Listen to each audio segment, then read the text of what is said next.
In this module, we're going to talk about pork, the so-called other white meat. The objectives for this module are: identify the primal, subprimal, and fabricated cuts of pork, describe and perform basic butchering procedures, purchase pork appropriate for your needs, explain appropriate cooking methods of different cuts of pork, and apply appropriate cooking methods to several common cuts of pork.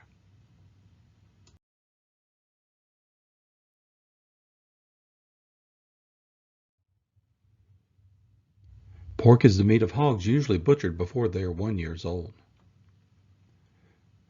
Since hogs are butchered at a young age, their meat is generally very tender with a delicate flavor. With the exception of beef, Americans consume more pork than any other meat. The pork we eat is leaner and healthier than it once was because of advantages in animal husbandry. We essentially bred the fat out of the pork. Because hogs are butchered at a young age, their meat is generally very tender with a delicate flavor, and pork can be enjoyed cured, processed, or fresh. The mild flavor of fresh pork blends well with many different seasonings, making it a popular menu item. Pork is naturally tender and can be prepared by almost any dry heat, moist heat, or combination cooking method. More than 2/3 of the pork marketed in the United States is cured or preserved to produce products such as smoked ham and smoked bacon.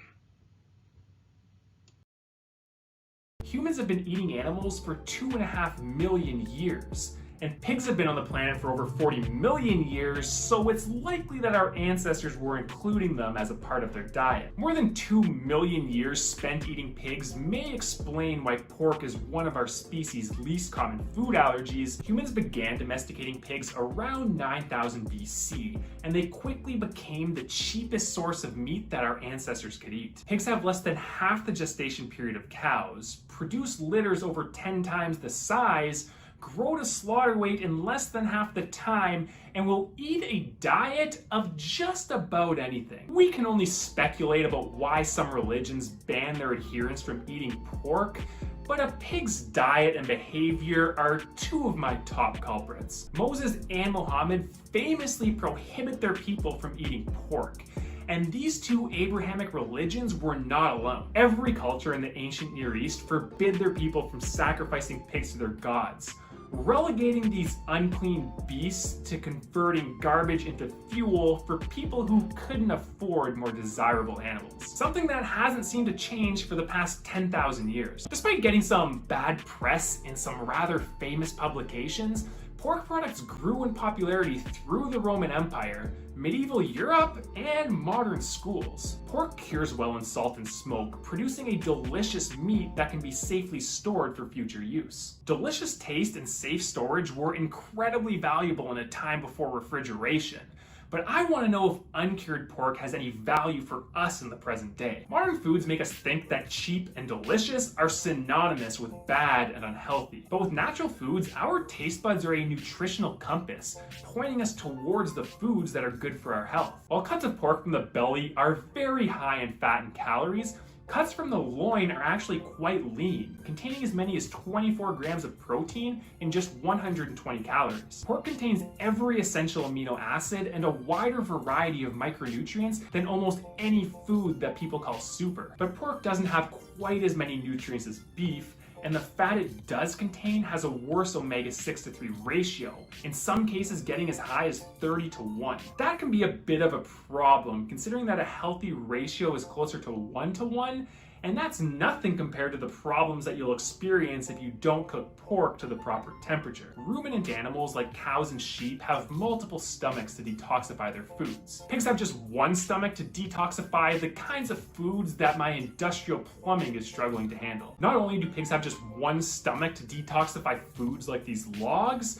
but they also can't sweat to reduce their body temperature and release toxins. Instead of sweating to cool down, they'll roll around in mud baths, which may contain their own feces. It's not surprising to learn that more than 70% of pigs are infected with parasites and bacteria, including Trichinella and Yersinia. Cooking pork to a high enough temperature will kill these pathogens. Between their anatomy, diet, and behavior, it was probably easy for our ancestors to recognize the health risks of eating pork. It was probably also difficult to convince an entire society not to eat an animal that converts garbage into delicious calories, unless you had a mandate from God. Some people don't like modern explanations for religious traditions, but after reflecting back on my past experience at a farm, it seems pretty obvious that our ancestors would recognize the connection between pork and disease. But otherwise, there weren't any immediate consequences to eating pork every day. Pigs may be garbage disposals that are infected with parasites, but cooking pork to a high enough temperature will kill any contaminants. Buying pork from pigs that were raised on a healthier diet and lifestyle will still be less expensive than buying red meat, while providing you with all of the essential amino acids and a wide variety of micronutrients. While these pigs may have a better omega-6 to 3 ratio than their industrial counterparts, the fat still is not as healthy as the fat from beef, and eating pork does not provide any additional nutrients that you can't get from red meat. Strictly from a health perspective, eating pork is better than eating no meat, but if you're going to choose a meat, beef, bison, or other ruminant animals are a better first choice.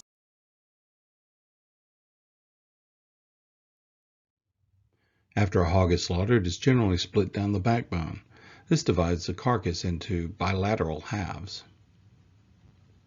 Like the beef carcass, each side of the hog carcass is then further broken down into the primal cuts. Hogs are bred specifically to produce long loins. The loin contains the highest quality meat and is the most expensive cut of pork. Pork is unique among meats in that the ribs and loins are considered a single primal. They're not separated into two different primals, as they are in ribs and loin of beef, veal, or lamb. The primal cuts of pork consist of the shoulder or Boston butt, the loin, the fresh ham, the belly including the spare ribs, and the picnic ham shoulder.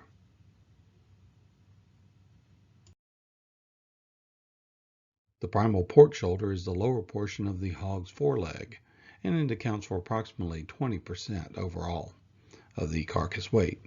This includes 7% from the shoulder and 13% from the picnic ham.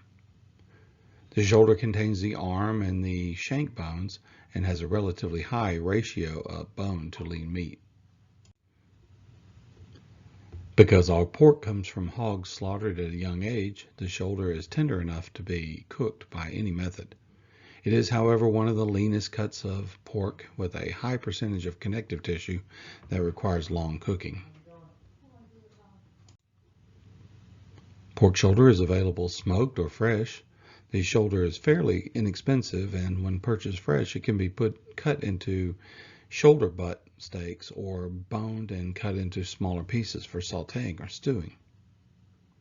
Whole pork shoulder is the cut preferred by many barbecue pit masters throughout the American South.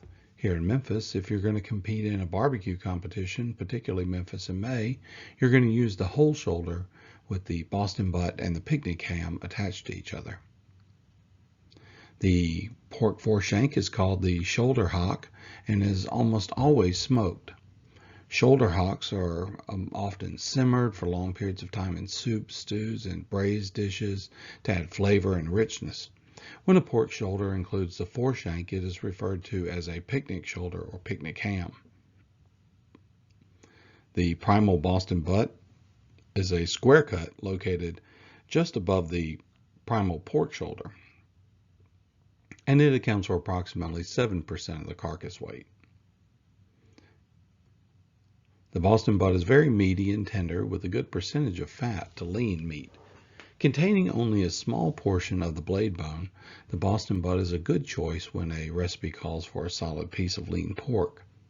The fresh Boston butt is sometimes cut into steaks or chops to be broiled or sautéed. When the Boston butt is smoked, it is usually boneless and called a cottage ham. The pork loin is cut directly from behind the Boston butt and includes the entire rib section, as well as the loin and the portion of the sirloin area. The primal loin accounts for approximately 20% of the carcass weight. and it contains a portion of the blade bone or on the shoulder end, a portion of the hip bone on the ham end, and all of the ribs and most of the backbone. The primal pork loin is the only primal out of the pork not typically smoked or cured. Most of the loin is a single, very tender pork eye muscle. The whole boneless pork loin weighs from 8 to 10 pounds and is covered on one side by a solid layer of fat which can be trimmed away. Boneless pork loin is quite lean but contains enough intramuscular and subcutaneous fat to make it an excellent choice for a moist heat cooking method such as braising, or it can be prepared with a dry heat cooking method such as roasting or sauteing. The most popular cut from the loin is the pork loin chop. Chops can be cut from the entire loin. The choicest chops are center cut chops, which are cut from the primal loin after the blade bone, and the sirloin portions at the front and rear of the loins are removed. Double rib chops have a thickness of 2 ribs and may include 2 rib bones. The pork loin can be purchased boneless or boned and tied as a roast.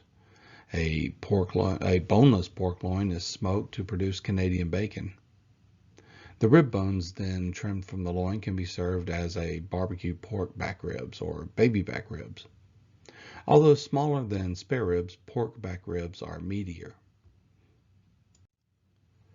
The loin also contains the pork tenderloin, located on the inside of the rib bones on the sirloin end of the loin.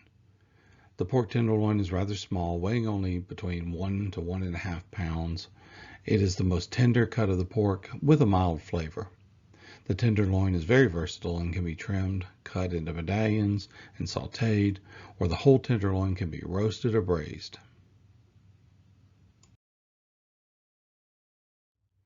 The Primal Fresh Ham is the hog's hind leg. It is a rather large cut, accounting for approximately 24% of the carcass weight. The ham contains the H-bone, leg bone, and hind shank bones. Fresh hams, like the legs of other meat animals, contain large muscles with relatively small amounts of connective tissue. Like many other cuts of pork, hams are often cured and smoked.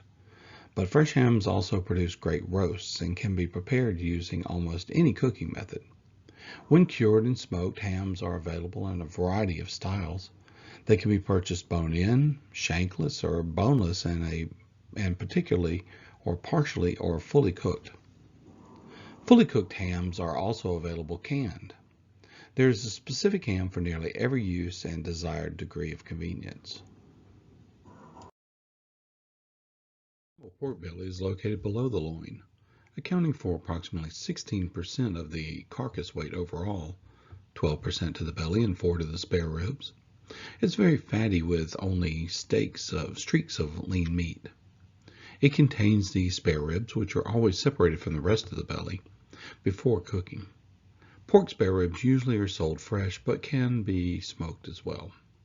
Containing less meat than baby back ribs from the loin discussed later, and a generous amount of fat which makes them tender, spare ribs are simmered and then grilled or baked while being basted with a spicy barbecue sauce. The remainder of the boneless pork belly is nearly always cured and smoked to produce bacon. So let's spend a little bit of time and talk about the differences between the different ribs.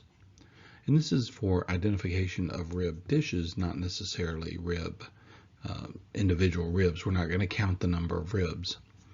Shown on the top right is the entire rib section of the pig, extending from the top of the backbone on the outside of the loin primal and extending all the way to the rib tips at the bottom of the belly primal.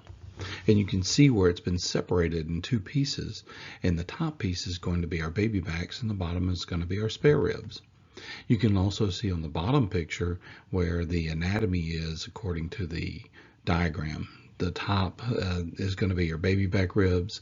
St. Louis cut, which we'll talk about in a few minutes, will come from the middle section, and then the rib tips on the bottom. The St. Louis cuts and the rib tips combined comprise what we call the St. Louis, and the rib tips comprise what we call the spare ribs. Baby back ribs are lean, tender pork ribs cut from the top or spine end of the ribs closest to, and often including a portion of, the loin meat. The word baby is used because they are small, only 3 to 6 inches in length. This, however, is no mistake that they are probably some of the best cuts of ribs, the more tender and the more meaty of all the ribs. Country-style ribs are meaty cuts from the loin end near the shoulder, available either boneless or with a portion of the blade bone attached. These are not technically ribs, as the quote-unquote ribs inside of them are part of the H-bone. A large portion of the rack of pork ribs include the St. Louis ribs and the rib tips combined together. This is the lower half of the rack of ribs without the spare ribs, or the baby back ribs rather, attached to it from the top end. St. Louis ribs are spare ribs with the tougher rib tips removed. The meat is squared off so the rack is more uniform, rectangular shape by removing the sternum cap on the top and the flap on the side. Fresh ham hocks and pig's feet, also called trotters, are not primal portions, but are expensive, flavorful cuts that gain popularity among chefs. Ham hocks are round cross cuts of the lower end of the rear leg, or the ham, just above the foot. Cuts from the hog's front legs may also be referred to as hocks as well, although they have less meat than those from the hind legs. Bone-in hocks are available fresh or cured and smoked with additional flavorings to provide a longer shelf life. Smoked hocks are used as a seasoning for stews and braised dishes such as greens. Trotters are pig's feet or hooves made up of bone, connective tissue, and a thick skin. Trotters are generally used to make gelatinous pork stock or added to dishes to flavor slow-cooked beans or vegetables, then removed or discarded. Trotters may also be cooked, then pickled in brine and eaten as a snack. The meaty bits of the hocks and trotters are used in Pennsylvania Dutch scrapple and rich rustic terrines and potted meats. Heritage or heirloom breeds of porks are specific breeds of hogs that vary in flavor and fat content, such as the Berkshire, the Duroc, or the Red Wattles. Particular ways of feeding hogs, such as free range, may alter the taste of pork products. Such breeds prize for their flavor, but they're often costly as well. Many can be raised using organic farming practices. For instance, the Berkshire hog is typically raised on pastures rather than in wattling pens, so they're often considered more healthy because they don't waddle in feces and mud. They actually will graze in a pasture, and in order to keep cool, they're typically in a cooler climate and will have farrowing huts or some kind of shade trees that they can lay down underneath. Pork is an excellent source of protein, B vitamins, iron, and other essential nutrients. Pork is, however, high in fat, especially saturated fats. However, in the past 30 to 40 years, we have lowered the amount of fat in pork as a result of new breeding and feeding techniques. Sodium content is high in smoked porks, cured and preserved products, mainly because of the sodium that's added in the curing and preserving process. A misconception is that pork is a very, very fatty animal. In contradiction to that, when you think about it and compare it to chicken, you can actually see from this chart that a pork tenderloin only contains 0.6 grams of fat versus a saturated fat versus a boneless, skinless chicken breast with 0.4. So it's very marginal. What you have to do is make sure that you trim the fat off of the pork, or at least most of the fat off the pork, and you're going to end up with a very, very comparable product. And you can see this all the way down the chart, whereas in total fat may be higher, saturated fat is relatively low all the way across the board. Pork is just absolutely chock full of proteins that help build and repair body tissues and regulate body processes, iron, which is good for hemoglobin building, Fat, which supplies energy, and your body does need a certain amount of fat. Zinc, which enhances the body and protects the bone structure, as well as balancing of hormones and enzymes. It has things such as vitamin B12, vitamin B6. These are your energy vitamins that will help transport and transfer energy into the body, along with vitamin B3, which is niacin, which releases the energy from the food, but also this is good for healthy skin and digestive tract.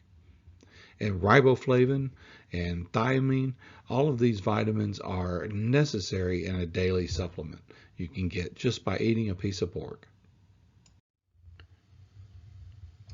During the late early to mid 20th century, with the advent of products like Crisco, the need for lard sharply declined. Pig farmers went away from the larding pigs of old, these huge mammoth beasts, and started selectively breeding pigs to have less fat. While you would think this would be favorable, this condition resulted in something called PSE, pale in color, soft in texture, and exudated, or releases its moisture. This has led to a more dried out white meat, hence the marketing term, the other white meat.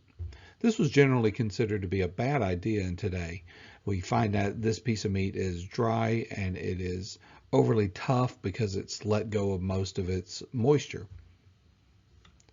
Today, pork is rosier in color, firm in texture, and non-exudative, resulting in a juicier, tastier piece of meat. So let's discuss some of the summaries and takeaways from this module.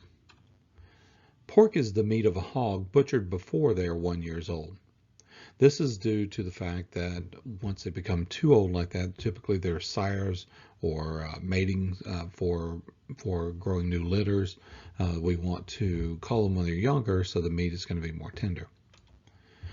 Religious restrictions aside, Americans consume more pork than any other meat after beef. Modern pigs have been bred to have less fat and longer loin muscles, resulting in a lean taste and texture. The smaller, meatier ribs, called baby back ribs, got their name baby due to their diminutive size. Pigs often wallow in filth and mud, mainly due to the conditions imposed on them by human beings. If left alone, however, pigs will return to a feral state within weeks. Pork is often thought of as unhealthy, but ounce for ounce, if trimmed and not preserved or smoked, it holds its own with chicken and is healthier even than beef.